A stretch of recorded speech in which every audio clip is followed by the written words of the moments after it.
The Washington Supreme Court said that to require a two-thirds vote for the legislature to raise taxes, the voters must pass a constitutional amendment. Can you tell us about the House Joint Resolution that was recently introduced to add an amendment to the state constitution for this requirement?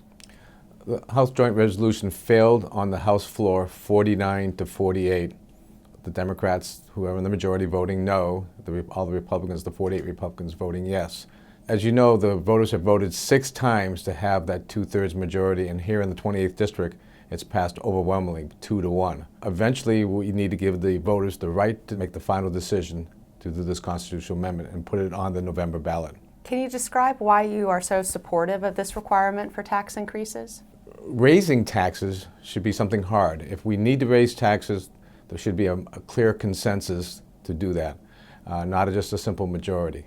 What kinds of challenges is the Washington State Patrol facing in recruiting and retaining troopers? The State Patrol has a lot of challenges of retaining troopers, somewhat based on morale, but also the pay compensation is much lower than what counties and city police departments are offering. So it's a competitive environment. We also have a lot of retirements coming up, and this new generation is having a lot of pressures on competing for those resources.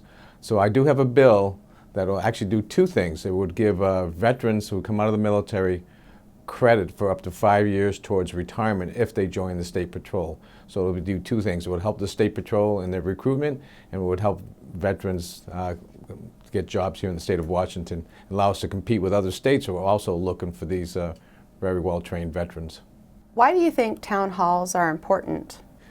Well, part of it is because I grew up in the state of Massachusetts in the town of Ashland, and I remember as a young man going to the town halls with my father, and actually there at the town halls they actually made decisions based on who showed up. The people for one on one side, the people against one on the other side, and they made debates. But in reality, it's a way for people to reach out to their state legislatures, hear what we have to say, and then we hear from them and ask questions and give good answers. It's the most personal one-on-one feedback you can get.